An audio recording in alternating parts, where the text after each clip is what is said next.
आप सभी स्वस्थ रहें, खुश रहें, इसी कामना के साथ एक बार फिर से आप सभी का हमारे चैनल डेली एस्ट्रोलॉजर शशि में हार्दिक स्वागत है। यदि अभी तक आपने हमारा चैनल सब्सक्राइब नहीं किया है तो हमारे चैनल को सब्सक्राइब करें, क्योंकि अपने चैनल पर हम नई नई वीडियो लाते रहेंगे और आप लोगों का ज्ञानवर्धन करते रहेंगे। आज हम चर्चा करेंगे अक्टूबर मंथ मेष राशि से लेकर के मीन राशि के जातकों के लिए कैसा रहेगा। एक नज़र हम डालते हैं जो सितंबर मंथ में ग्रह स्थिति में परिवर्तन आया है, तो उस पर भी हम एक नज़र डाल लेते हैं। सबसे पहले नैसर्गिक शुभ ग्रह, धन के कारक, संतान के कारक, ज्ञान के कारक बृहस्पति अपनी वक्र गति से मार्गी गति में चलायमान हो गए हैं तथा 23 सितंबर 2020 को राहु अपनी उच्च राशि वृषभ में गोचर कर गए हैं और केतु वृश्चिक राशि में गोचर कर गए हैं। न्यायकर्ता शनि भी अपनी वक्र गति से मार्गी गति में आ गए हैं और बृहस्पति राहु केतु एक्सिस से अब फ्री हो जाएंगे। तो बृहस्पति को धन के लिए, ज्ञान के लिए देखा जाता है, एजुकेशन के लिए देखा जाता है।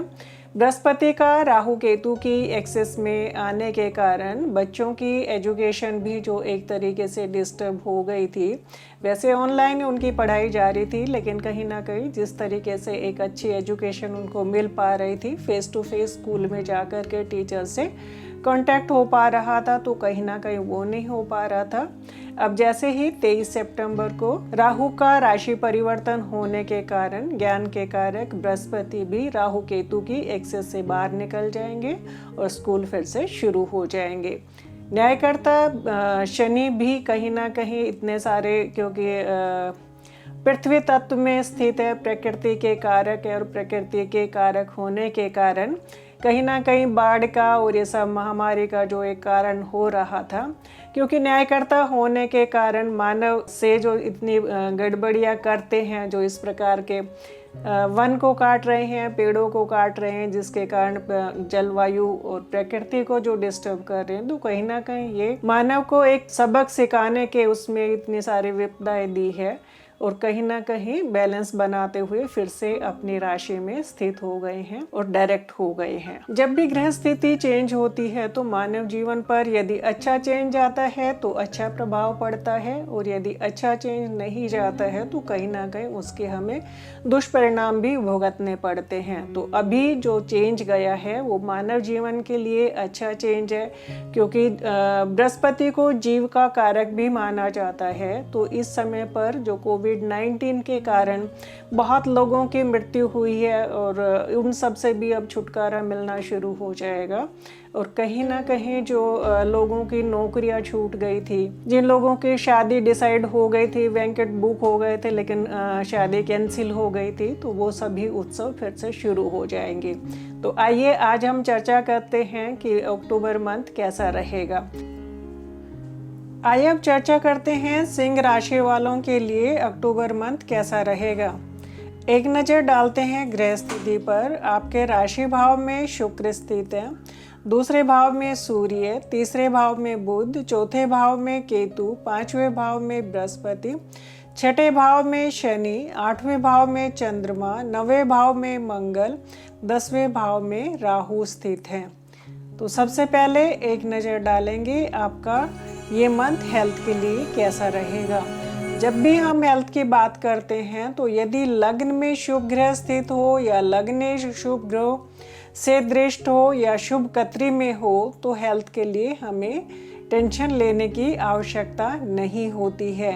आपके लग्न में नैसर्गिक शुभ ग्रह शुक्र स्थित हैं, तो स्वास्थ्य वाइज आपका ये मंथ अच्छा रहेगा, क्योंकि आपका लग्न धन भाव में स्थित है और वो भी बुध की राशि में स्थित है और उस पर किसी भी अशुभ ग्रह की दृष्टि संबंध या युति संबंध नहीं बन रहा है, तो आपके स्वास्थ्य के लिए ये महीना अच्छा रहेगा। आइए अब चर्चा करते हैं आपके लिए, आपके धन के लिए अक्टूबर मंथ कैसा रहेगा। आपके राशि सूर्य धन भाव में स्थित है। जब भी धन भाव में राशि स्थित होते हैं तो ये धन के लिए बहुत सुंदर योग बनता है।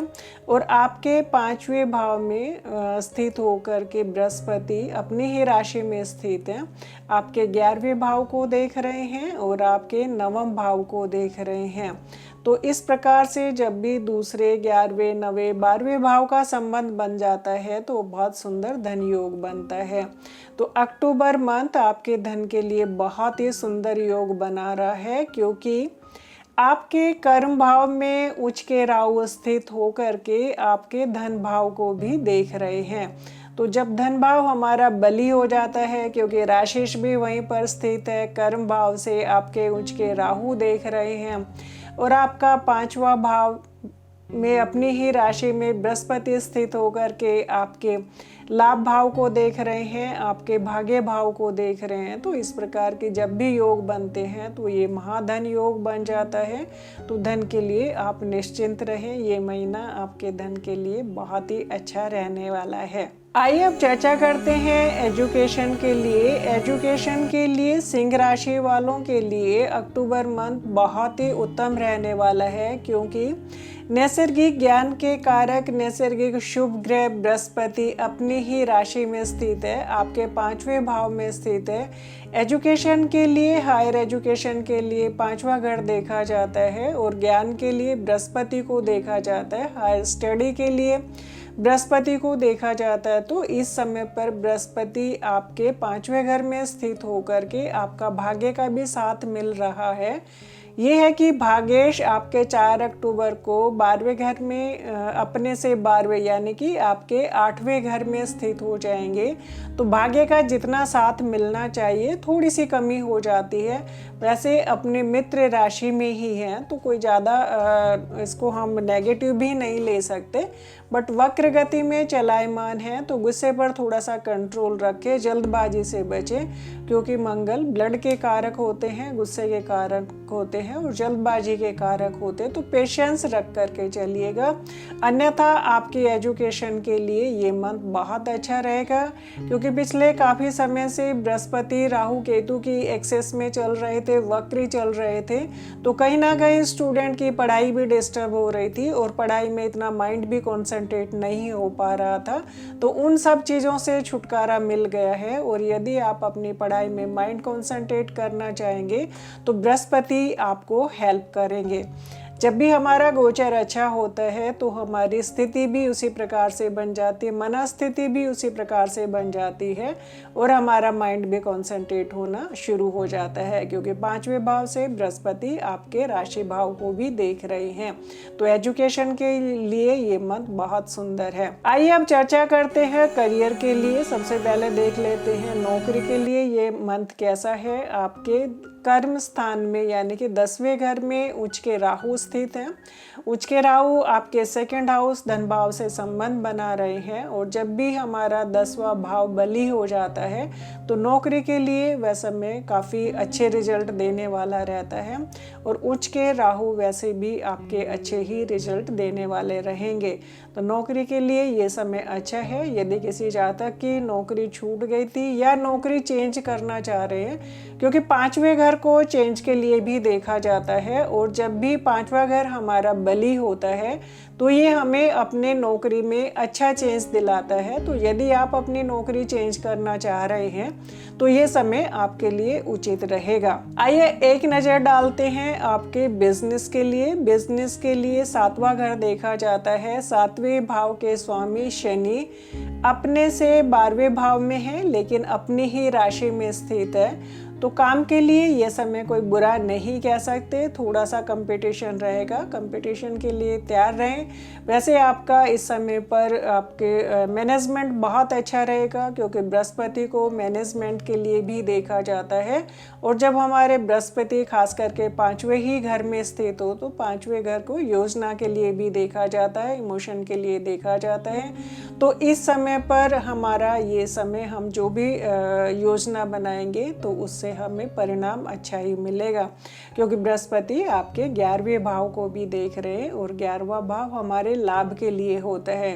बृहस्पति ज्ञान के कारक भी होते हैं। तो इस समय पर अपने आप को अपडेट करिएगा। थोड़ा अगर आपको कुछ एजुकेशन प्राप्त करनी, अपने कार्य से संबंधित यदि कुछ कोर्सेज करने पड़े तो उसके लिए भी ये समय अच्छा रहेगा। जब भी हम व्यापार की बात करें, करियर की बात करें, नौकरी की बात करें तो सबसे पहले हम बार बार आपको यही बताते हैं कि कुंडली का विश्लेषण करना ना भूलें, क्योंकि एक गोचर के दम पर यदि हम बड़ा अमाउंट इन्वेस्ट कर जाते हैं और यदि हमारे कुंडली में दशा और योग अच्छे नहीं बन रहे होते हैं तो गोचर का हमें पूरा परिणाम नहीं मिल पाता है।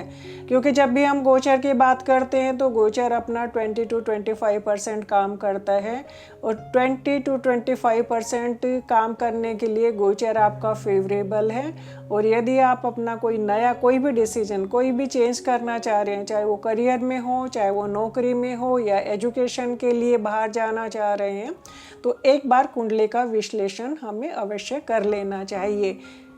यदि तीनों चीज़ें ही हमारी अच्छी होती है तभी 100% हमें रिजल्ट मिल पाता है, क्योंकि योग और योग को फलित करने वाली दशा उसके बाद में गोचर का काम होता है। तो जब भी कोई हम डिसीजन लेते हैं हमें तीनों चीज़ों का ही विश्लेषण करना होता है, तभी हम उस रिजल्ट के बारे में श्योरिटी दे सकते हैं। आइए अब देखते हैं कन्या राशि वालों के लिए अक्टूबर मंथ कैसा रहेगा। एक नज़र डालते हैं ग्रह स्थिति पर। आपकी राशि में सूर्य स्थित हैं, सेकंड हाउस में बुध, थर्ड हाउस में केतु, फोर्थ हाउस में बृहस्पति, फिफ्थ हाउस में शनि, सेवंथ हाउस में चंद्रमा, एट्थ हाउस में मंगल जो वक्र गति में चलायमान है और 4 अक्टूबर को आपके 7वें घर में विराजमान हो जाएंगे। नाइन्थ हाउस में राहु, 12वें घर में शुक्र हैं। तो सबसे पहले हम हेल्थ की बात करते हैं। हेल्थ के लिए आपके 12वें घर के स्वामी आपके लग्न में स्थित हैं। जब भी हमारा लग्न, लग्नेश का 12वें भाव या भावेश से संबंध बन जाए तो हमें अपनी हेल्थ के बारे में थोड़ा सा सजग होने के लिए इंडिकेशन देता है। तो अपने हेल्थ का थोड़ा सा आप ध्यान रख करके चलिएगा। ज़्यादा घबराने की आवश्यकता नहीं है, लेकिन थोड़ा यदि हम ध्यान रखते हैं तो छोटी मोटी बीमारियों से भी छुटकारा मिल जाता है। क्योंकि इस समय पर वैसे भी कोविड-19 का ये समय चल ही रहा है, तो कोरोना वायरस के कारण कहीं ना कहीं मानसिक तनाव में भी रहते हैं। तो मानसिक तनाव से बचिएगा, क्योंकि चंद्र राशि मन के लिए देखी जाती है और हमारे मन पर जितना शुभ ग्रह का प्रभाव आता है तो कहीं ना कहीं हम मानसिक संतोष में रहते हैं। और अशुभ ग्रह का जब भी प्रभाव आता है तो हमें थोड़ा मानसिक तनाव हो जाता है। मानसिक तनाव से बचिएगा, चिंता करने की कोई आवश्यकता नहीं है, क्योंकि आपके केंद्र में शुभ ग्रह हैं। जब भी केंद्र में शुभ ग्रह होते हैं तो हेल्थ वाइज अच्छा रहता है। आइए अब चर्चा करते हैं धन के लिए। धन बहुत आवश्यक होता है और कोविड-19 का जो समय चल रहा है, बहुत से लोगों की नौकरी छूट रही है या जो नौकरी कर भी रहे हैं तो कहीं ना कहीं उनकी सैलरी नहीं मिल पा रही है। बहुत मानसिक तनाव से गुजर रहे हैं और पैसे की जो आवश्यकता है तो कहीं ना कहीं उसकी पूर्ति करने के लिए भी हमें बाधाओं का सामना करना पड़ रहा है। तो कन्या राशि वालों को खुश हो जाना चाहिए। आपके राशि आपके सेकेंड हाउस में स्थित है। सेकेंड हाउस में जब भी राशि स्थित हो या सेकंड भाव के लॉर्ड अगर राशि भाव में स्थित हो तो बहुत सुंदर धन योग बनाता है। धन के लिए हमारा 5वां घर देखा जाता है। 5वें घर में अपनी ही राशि में स्थित होकर के शनि महाराज आपके 11वें भाव को देख रहे हैं, तो बहुत सुंदर धन योग बन रहा है। 9th हाउस में उच्च के राहु, और इससे अच्छा गोचर आपको कब मिलेगा। भाग्य का साथ मिल रहा है, बुद्धि का साथ मिल रहा है। तो इस समय पर यदि भाग्य, बुद्धि सभी प्रकार का हमें साथ मिले और धन योग का सुंदर योग बने तो धन के लिए आप निश्चिंत हो जाइएगा। यदि अनलकीली नौकरी चली भी गई है तो नौकरी प्राप्ति का भी टाइम शुरू हो गया है। तो धन को लेकर के बिल्कुल निश्चिंत हो जाए, किसी प्रकार के भी टेंशन लेने की आवश्यकता नहीं है। एक नज़र डालते हैं एजुकेशन के लिए। एजुकेशन के लिए 5वां घर देखा जाता है। 5वें घर के स्वामी देखे जाते हैं और कारक बृहस्पति और बुध देखे जाते हैं। तो जब भी हमारा 5वां भाव भावेश बली हो और कारक बली हो तो एजुकेशन के लिए वह समय बहुत अच्छा रहता है। तो आपके जब हम बात करें 5वें भाव की, तो 5वें भाव में शनि स्थित है और आपके भाग्य भाव में उच्च के राहु स्थित है। उच्च के राहु आपके राशि भाव को भी देख रहे हैं और आपके 5वें घर को भी देख रहे हैं। राहु को शनिवत माना जाता है और शनि महाराज अपनी ही राशि में स्थित हैं और राहु दृष्टि प्रदान कर रहे हैं। तो इस समय पर आपका बुद्धि विवेक बहुत बढ़ चढ़ करके होगा। एजुकेशन के लिए ये समय बहुत ही सुंदर योग बना रहा है, क्योंकि जब हम ज्ञान के कारक बृहस्पति की बात करें तो बृहस्पति अपने ही भाव में स्थित है, जो कि आपके सुख भाव में स्थित है। तो सुख भी मिल रहा है और एजुकेशन के लिए भाव भी बली हो रहे हैं। बस हमें थोड़ा सा मेहनत करने की आवश्यकता होती है। वैसे तो जब भी हमारे योग अच्छे बनते हैं तो हमारा पढ़ाई में वैसे ही माइंड कॉन्सेंट्रेट होना शुरू हो जाता है। तो कन्या राशि वालों के लिए एजुकेशन के लिए इससे अच्छा समय गोचर कभी मिलेगा नहीं, समय का सदुपयोग करिएगा। आइए अब चर्चा करते हैं करियर के लिए। करियर में सबसे पहले हम जॉब का देख लेते हैं। जॉब के लिए 10वां घर देखा जाता है और 10वें भाव के स्वामी जो कि बुध है आपके धन भाव में स्थित है। जब भी दशमेश का हमारे धन भाव भावेश से संबंध बनता है तो नौकरी के लिए बहुत अच्छा समय होता है। और आपके तो वैसे भी धन के इतने सुंदर योग बन रहे हैं, तो नौकरी के लिए ये समय बहुत अच्छा होगा, क्योंकि आपके सुकेश बृहस्पति आपके कर्म स्थान को भी देख रहे हैं। तो आपके कर्म स्थान पर आपको मान सम्मान भी मिलेगा और हर प्रकार से आपके कार्य क्षेत्र में उन्नति का भी योग बन रहा है। जिस तरीके से ग्रह स्थिति है ये आपको प्रमोशन भी दिला सकती है। तो नौकरी के लिए भी ये समय अच्छा है। चर्चा कर लेते हैं बिजनेस के लिए। 7वां घर बिजनेस के लिए देखा जाता है और 7वें भाव को भावत भावन के जब हम बात करते हैं तो नौकरी के लिए भी देखा जाता है। और बिजनेस के लिए 7वें भाव के स्वामी आपके बृहस्पति आपके सुख भाव में अपने मूल त्रिकोण राशि में स्थित हैं। भावत भावम की जब भी हम बात करें तो 7वें से 7वां भाव हमारा लग्न भाव होता है और लग्नेश आपके धन भाव में स्थित है। तो व्यापार के लिए ये समय बहुत सुंदर धन योग बना रहा है, क्योंकि जब भी हमारा धन योग अच्छा बनता है, महाधन योग बन जाता है, तो चाहे वो नौकरी हो चाहे बिजनेस हो, तो उसमें हमें सफलता मिलती है। क्योंकि इस समय पर आपके भाग्य का साथ मिल रहा है, बुद्धि का साथ मिल रहा है, धन के बहुत अच्छे योग बन रहे हैं। तो इसमें हमें टेंशन लेने की आवश्यकता नहीं होती है। बहुत सुंदर धन योग बन रहा है। व्यापार को बढ़ाइएगा। यदि आप व्यापार करने की सोच रहे हैं या उसको बढ़ाने की सोच रहे हैं तो ये समय आपके लिए उचित है।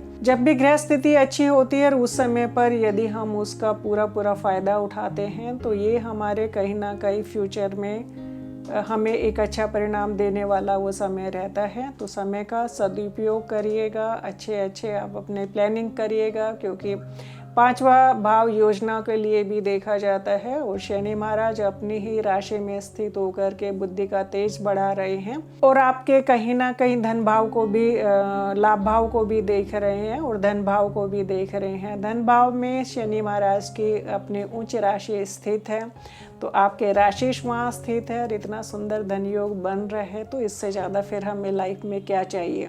जब भी हम व्यापार की बात करें, नौकरी की बात करें, चेंज की बात करें, तो हम आपको हर बार यही सलाह देते हैं कि जब भी कोई नया काम हम शुरू करते हैं तो हमें जल्दबाजी से बचना चाहिए, क्योंकि राहु आपके भाग्य भाव में स्थित होकर के आपके राशि को भी देख रहे हैं और राहु उच्च के हैं, अच्छा परिणाम देंगे। लेकिन राहु की जो नेचर है हमें उसको भी नहीं भूलना चाहिए, क्योंकि राहु को मति भ्रम के कारक भी माना जाता है। तो हम खाली इतनी बड़ी बड़ी योजना नहीं बना लें और उन पर यदि हम वर्कआउट नहीं करते हैं तो फिर हमें पूरे परिणाम नहीं मिलते हैं। तो जब भी हम कोई भी अपना बड़ा डिसीजन लेते हैं तो सबसे पहले तो हमें अपनी कुंडली में बनने वाले योग को फलित करने वाली दशा और ग्रहों का बलाबल देख करके फिर गोचर के अनुसार हमें डिसीजन लेना चाहिए, क्योंकि हमारे गोचर का काम होता है 20 to 25% ही वो अपना परिणाम देने में सक्षम होते हैं। बाकी जो परिणाम हमारा कुंडली में बनने वाले योग और दशा पर निर्भर रहता है। तो यदि आपकी कुंडली में योग भी अच्छे हैं और दशा भी अच्छे चल रही है तो गोचर में कोई शक की बात ही नहीं है, फिर आपको 100% रिजल्ट मिलेगा ही मिलेगा। यदि आपको हमारी ये वीडियो पसंद आई हो तो लाइक करें, शेयर करें, कमेंट्स करें। Thank you.